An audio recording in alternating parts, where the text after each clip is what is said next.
Is it real? Is this happening? Is it finally happening? Are we finally getting zombies? Let's discuss. Welcome to the newest episode of SDW. Super Dario World! It's a me, Dario. Woohoo!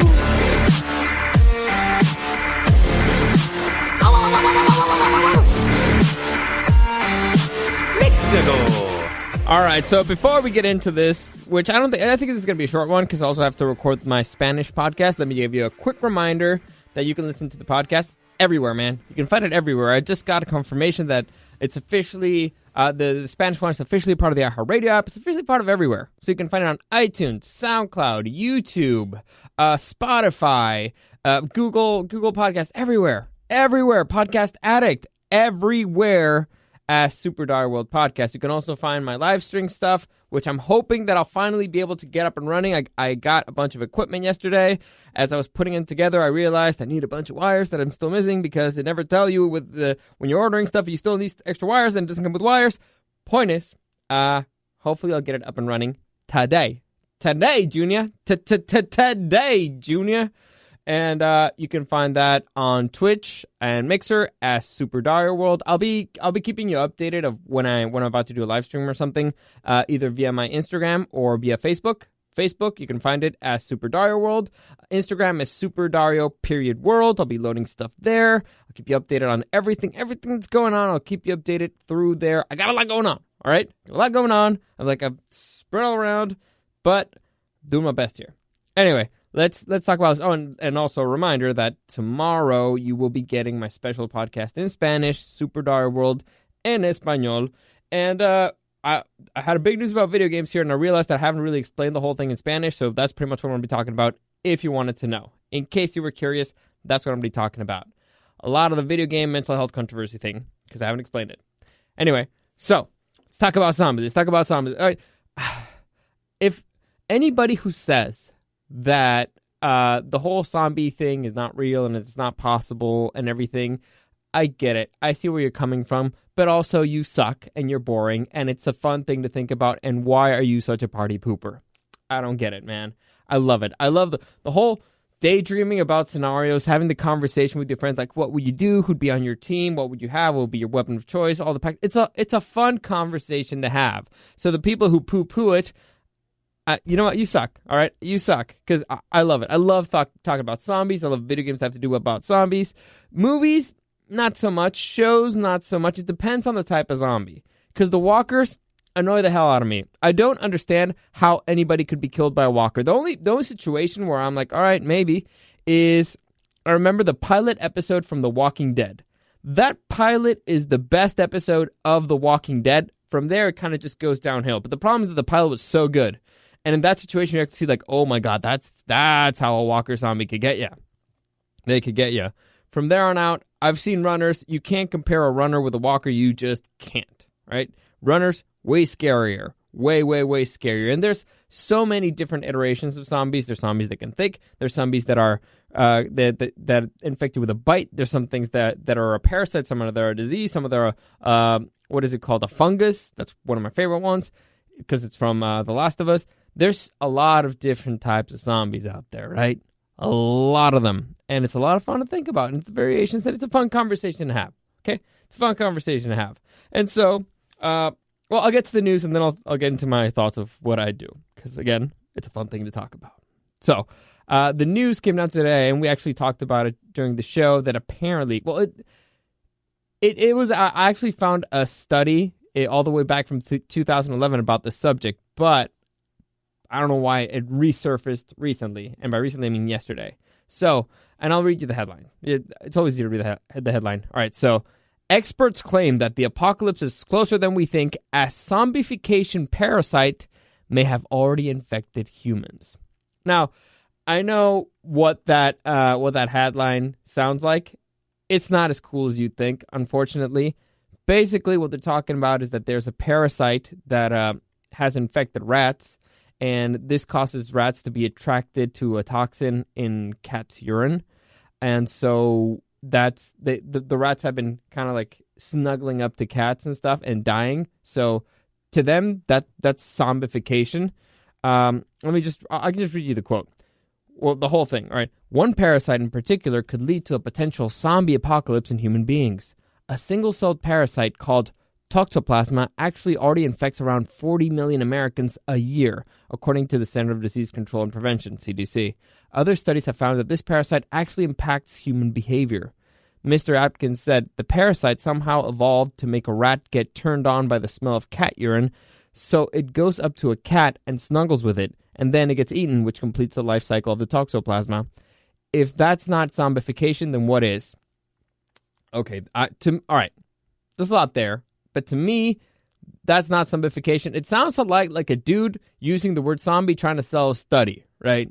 Because that's just, I don't know, Darwinism? That's just to me, it sounds like we're getting rid of a rat problem, right? It sounds like the biggest thing that's happening from here is that people will start hanging out with cats more. I mean, I don't like cats. Well, that's not true. I like cats. I like big cats. The problem is that I'm allergic to little cats, and so I've never really had a cat, so I don't interact with them. I've interacted with the big ones, but that's because I think they're cool, and I prefer animals that can kill you. Okay, to me, if you have a pet that can't kill you, then there's no point in training it because you're not really taming anything. If you see my dogs are huge. They could kill me if they wanted to, but you train them. You train them to obey you. With dogs are easier. My now monitor is he's gonna grow up to be like a 6-foot-long bastard. He could kill me, and that's actually, you feel like you earned something, because you tamed a wild animal. Horses, taming a horse feels really freaking cool. So cats is like, and you never really tame a cat. Cat kind of like just tolerates you. I don't know. Let's just say, not a big cat guy. Don't hate him. I like the big ones. Like, if I could have a leopard, I would take allergy pills every single day just so that I could have a leopard. I would love to have a leopard, especially a Black Panther leopard. My favorite big cat of all time. Love it.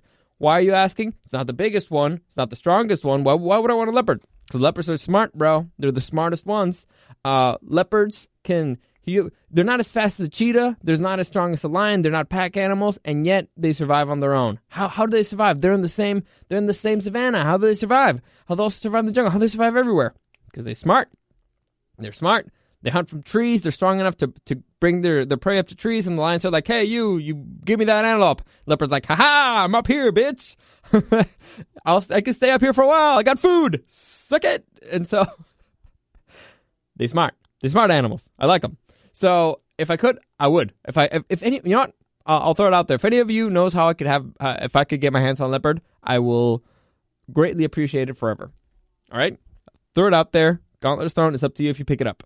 Anyway, what was I talking about? I ended up talking about leopards. Oh, yeah. So, to me, it just sounds that it makes people like cats more. That, actually, honestly, I'm not surprised that if this is actually already affecting humans, because it would explain a lot. It would explain a lot of the crazy cat people. It would explain so much of the people who can live in houses that stink of cat urine. And they'd be like, oh, because it smells great, because it gives them boners. Or, yeah, chick boners, because it's usually crazy cat lady.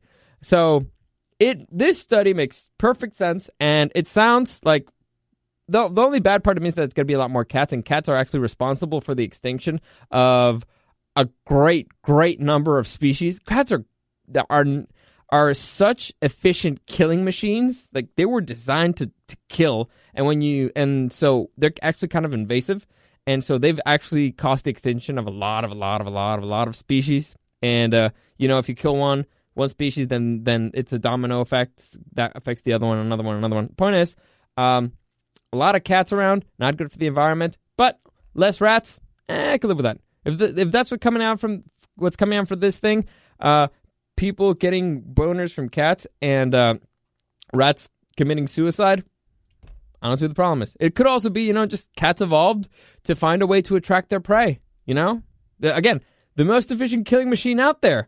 And now it found a way that it doesn't even have to hunt. It's making them come to me. It's making them come to me.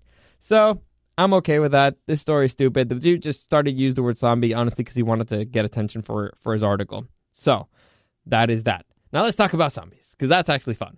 All right, so what would you do? What would you do in the case of the zombie apocalypse? How would you handle it? Where would you go? And I got to tell you something, and I'm sorry, because most of my audience is here in America or in San Diego. And let me tell every single one of you, you all dead, okay? Depends on the type of zombie. I'm going worst case scenario here. We got, well, not worst case scenario, because worst case scenario would be airborne contagion. That one would suck, where some of you are immune. So let's say I Am Legend, the one where it's airborne and some people are immune, but that they're not affected by the sun would be the worst case scenario, right? So the advantage that they had in I Am Legend is that they could hide during the day, during night and still move around during the day. But no, but again, they gave humans an advantage. Here, worst case scenario would be that. So I'm not going to go with that one. I'm just going to put runners, but not airborne. Like, you actually have to get bitten. So zombies that have to bite you in order for you to get get infected, and they run, right? Or they can move to the best of their abilities according to their body. Because the whole thing about zombies becoming like super strong when they get zombies, I can get them not feeling pain or anything and not caring.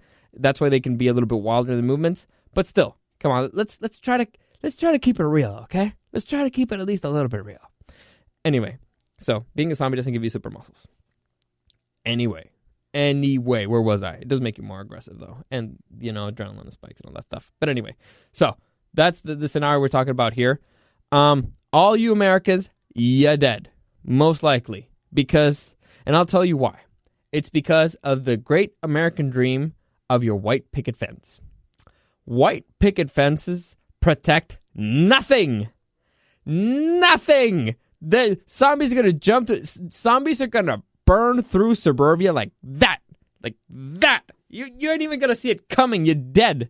And so, I mean, there's a lot of strongholds. You got the army. You got a whole bunch of stuff. You got a lot of guns here.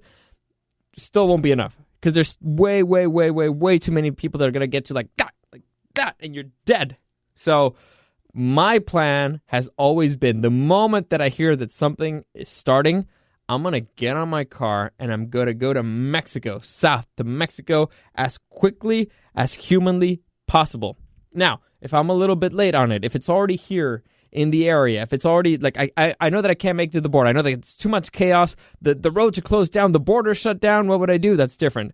But the reason why I would go to Mexico is that over there, for the most part, at least middle-class houses, every single one has bars on their window. They have bars on their doors. They have walls. So, yeah, the advantage of it being a kind of an unsafer country than the U.S. is that in the case of the zombie apocalypse, you're ready for it. You got a little bit more protection. It's going to be harder for the zombies to get in your house and get you. Also, at my parents' house down in Mexico, we have dogs, so they'd help protect us too. Anyway, the point is, I think our odds would be better. My odds would be better down there. Walls, gates, bars, better odds than here, just, walk up all the way to my front window. That's not protected at all. So, I mean, that's one of the beauties of America, that you can actually live that way. Not so much in other places of the world. So, sorry to tell you this, Americans. Case of zombie apocalypse, you're dead. Dunzo. Nada. Zippo. Zip. Anyway, so what would I do? If I were stuck here in the U.S., the first thing you got to do is, and this is a big mistake, a lot of people try to just run. That's dumb. Again, the reason why I would want to go to Mexico really, really quickly is if I know that there's a chance. Like if you see something in the news that, something happened in New York, I'd be like, you know what, I'm going to Mexico for the rest of for as long as I can, just to see what happens. But if it's already here, if it's already in the city, you're screwed. There's no way to run, so you got to hide. First thing you got to do, the first few days, you got to hide, because it's most likely that you're going to get killed by other people freaking out. So other people on the road going crazy, other people in stores trying to get supplies, a whole bunch of stuff. That's what's going to get you. So you need to hide. Hide. And what you want to do is you want to go up, and you want to make it harder for anything to follow you. So go to an apartment building, or go to any building, and start shutting down things so that they cannot go up the stairs, right? So if you're in the top floor, blockade the top floor and start working your way down. Blockade stuff. Earn a little bit like a floor a little bit at a time. A little bit. You got to secure the whole thing. Also, another thing you want to do that's very important, first off, you should already have some survival books, and you should definitely have a knife sharpener, at least a whetstone in your house. If you don't, you're a fool. You're a fool. But you can also use other stuff. You can use tile. But ideally, you want a whetstone because you want to sharpen up stuff, right? Because you're going to be preparing. So if you're going to hide out, blockade your floor as best as you can, and while there's still water, every single container that you have in your house that can hold water, I'm talking cups, I'm talking Tupperware, I'm talking bowls, I'm talking every single thing you can, start filling that stuff with potable water. Fill your tub with water. Just leave it there. You're going to need it. You're going to run out of water before we run out of food, and you need water way more than you need food. You need water more than you need anything, all right? So start filling that puppy up. Get water any way you can. Again, you should already have some survival books. After you've filled everything up with water, and if you see an opportunity to try to go get food, consider it, but not. You should start already rationing stuff out. And then for the rest of the time, I would be reading survival books and stuff like that for the whole time, because you're not probably going to be doing anything. Start sharpening off every single thing you can, because you're going to have to use every single thing at your disposal. Sharpen up to a deadly sharp every single knife you have, every single spoon you have, every single fork that you have. Sharpen that puppy up, because you're going to need it to get those zombies. You're going to get them. Then you have to make up some kind of makeshift armor. You also have to study this thing. So ideally, you should have some kind of binoculars in your house, but I guess you could use your phone. But eventually, there's going to be no electricity, so you need something that you can see far for long distance, and you need to study these zombies. You need to study them because you need to figure out, are they runners or are they walkers? You need to figure out what attracts them. Are they blind? Can they smell you? How enhanced what is it that attracts them? Do they attack animals or only attack humans? You need to study a whole bunch of stuff, okay? Whole bunch of stuff, and you got to be quiet as you can. Now, ideally, you want to find a situation where you could practice throwing knives. It'll be hard because, again, that makes noise. But if you're high enough, it should be fine. But then from there, honestly, you're going to have to leave for food. You stay in your apartment as long as you can. As long as you can. By the way, I'm assuming that things are getting worse and worse out there. Eventually, it'll stabilize. And you need to figure out if these things die off from hunger. You're like kind of 28 days later style. Or if they die from exposure, if they die from other stuff. You need, again, study them. Just wait and see. Wait and see is the best thing you can do. Block yourself off. Wait and see. In the meantime, try to build some kind of armor for yourself. The thing that they do in World War C of using magazines is genius. The most important thing you probably need is some kind of protection to your hands, because that's the most place that's most likely you're going to get bitten. Extremities, protection, all that stuff. Do it. All that stuff. And from there, well, you're on your own, buddy. And try to get anything you sharpened up, try to make it kind of like a spear. Spear is your best friend here. You need a shield and you need a spear. That'll be the best thing. And if you hook up with a group of people, you need to start working on formations. Military formations, shield and spear lines. It's the best protection you can have. Never walk into a situation where you can get cornered. And whenever possible, just run like hell and start taking them out one by one, quickly and quietly, but do it from the outskirts. You want to stay on the outside of it, all right? Also, never allow anybody into your team that you don't trust, because or an idiot. Don't try to be the hero, all right? That's one of the Zombieland rules. Don't be a hero. In fact, follow all the Zombieland rules. Stretch. Double tap. Double tap is very important, except that you need guns and stuff. We're in California. That one's going to be difficult for you to get. But again, just make sure that you get them. Try to always upgrade on stuff. Again, sharpeners. I'm a big fan of bats as a weapon because when if you hit somebody with a bat, it bounces back. Whereas other weapons can get stuck. For example, you get a machete and you hit somebody like in the head, it could get stuck there. Now, if you're only up against one, it's fine. If you're up against many, you're dead. Or also, if you're going to use a sword, you really need to practice with a sword. A sword is more likely to hurt you if you don't know how to use it than it's likely to hurt somebody else. So while you're there sitting around, practice with a sword, maybe get a sword book. Hey, you know what? Maybe purchase a sword already. And I like knives. I've always said the knives are the best thing. Knives are actually more cops die by knives than getting shot at. It's very interesting. It's really difficult to block a knife, especially close contact. So again, I'd sharpen every single thing up, and I'd be covered in knives. Just always be ready for like, stab somebody, dead, stab him, and a baseball bat because you need a ranged weapon, and a spear, sword, and shield. So you need to have a lot of weapons. You need to have a lot because there's going to be a lot of zombies out there. So that's my advice. Take it or leave it. Wait, and also you need to think of your group. One thing that you really need, the most important thing that you need, and anybody who's ever done any type of role-playing game ever will tell you, you need a healer.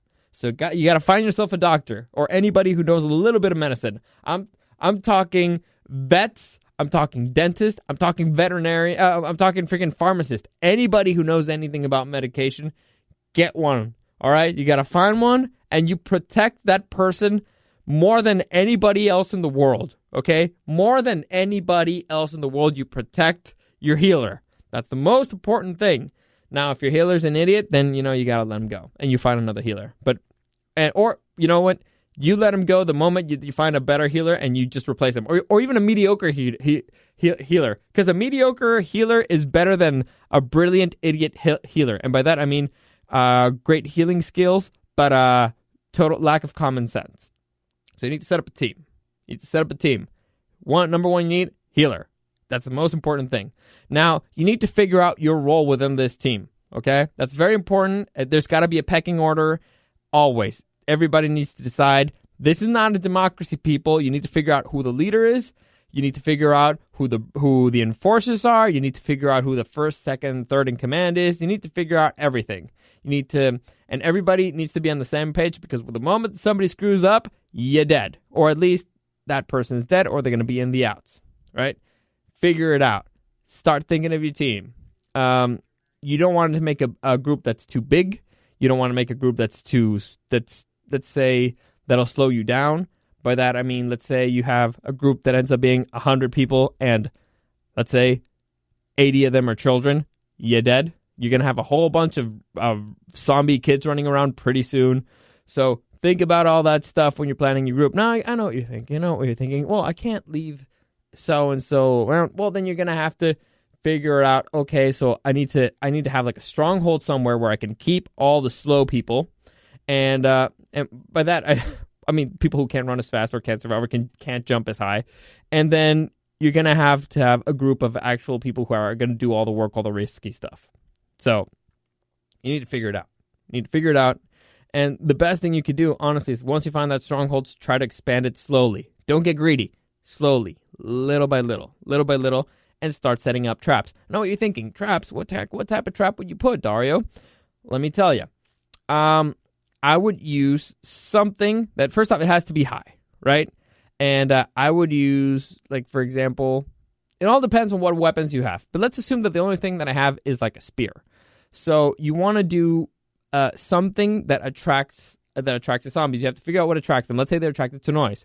So at one part of the city where you could escape. So let's say you go up, I don't know, a big pole. Or, like, you know what? What do you call, like, the signs in the freaking freeway that have what do you call those? Advertising, like the big signs on the freeway, stuff like that. You go to one of those, you're high, and you connect that to one of the nearby buildings. So you could easily use that wire to escape to a nearby building that's safe. Now you attract the zombies to that particular spot, and while they swarm you, it's going to be hard for them to reach you. And there's usually like a gate. So they can only go up one by one, right? They can only use the stairs one by one, so they'll try to get you. Hopefully they'll get injured by each other because they're trying to swarm you at the same time. But only one by one will be able to make it to the top. And if you blockade that gate, just put a little chains there, put a little, locks there, you could just, with your spear, nick, dead, he falls down. Nick, dead, falls down. Now, if you're like, dude, that's going to take forever. You ever heard of a Molotov cocktail? Grab it. Boom. Bunch of them burning, still coming at you. Another one. Bunch of them burning now there. And what you're thinking, Dario, it's going to get like super hot up there. don't be a little bitch. All right? You want to kill zombies? You want to kill zombies, or do you want to be a little bitch? Huh? Who do you want to be? Who do you want to be? Anyway, stuff like that's what I do. That's what I do. Hopefully, hopefully this will all happen one day, and we'll actually get to use these skills and put them to the test. I will most likely die really quickly. It's one of those things where you actually no. I think I'd make it. I have a really, really strong survival instinct. It's weird. It's really weird. Have you ever been in a situation where you're like in so much danger that you just black out, and at the end of it you just realize like, oh my god, how the hell did I get here? This is not humanly possible. I have a pretty good example of that. In one situation, I was we were in like a cruise thingy in like a party boat in Puerto Vallarta, and in order to get to the island that we were going to, we had to get on a little dinghy boat, and so we're on this boat. And from the moment I get on it, we're like, there's too many people on this boat. And because the water level looked like it was almost getting into the freaking boat. But so the whole time I was just looking at it, and I had a backpack full of my stuff because I wasn't going to leave it on the boat because Mexico. And so as we're getting closer to the pier had like a ladder attached to it. And we're getting there like, all right, we made it the whole way here. We didn't go over or anything. Great. But as we're going there, the tide kind of goes down a little, and the boat goes under the stairs, and then the tide goes up. Oh, well, knocked down my mic here. Whoops. So the tide goes up, and while the boat is still under the stairs. So tide went up, but boat stayed pinned down because of the stairs. So all the thing we saw was like, whole bunch of water just going up everywhere. I was at the opposite end of where the stairs were. So I had about 4 people in my way to those stairs. Not a single drop of water got on me. And the next thing I just remember seeing the of water. Next thing I remember, I'm up on the pier looking down at everybody freaking out. The captain of the boat just freaked out, stood up and yelled, "Al-agua!" Yeah! So he basically just screamed, "To the water!" and jumped off. The first mate jumped off too. People were freaking out like, I don't know what to do. And I remember, I'm just looking at that from the pier. And I was like, how the hell did I get here? And the only thing that I lost was a flip-flop. So it was like, water, flip-flop missing, I'm on the pier. I have no idea. There was 4 people at least, grown adults, in my way from those stairs, and not a single drop of water got on me. It was, I got a strong survival instinct, man. I got a strong survival instinct. So I think I'd make it. That's the point here. I'm not bragging. I'm just saying I think I'd make it. I like my odds. It all depends. It all depends on who I end up teaming up with. So, yep, that's it for today. I think that's a good place to stop. The point is, I think the zombie apocalypse would be cool. And I'm saying that now. I'm saying that it'd be fun for something like that to happen. Obviously, it wouldn't, because once you see the actual horrors and stuff, it wouldn't be as much fun. But it's fun to daydream about, right? Somebody actually makes a video game that's VR, that's that good. I would love it. I would love it forever. Anyway, that's it for today. Hopefully you enjoyed that. Again, any comments, questions, or suggestions, you can find me at Super Dario World on Facebook, Super Dario World on Instagram. As always, thank you for listening, and I hope you have a great weekend.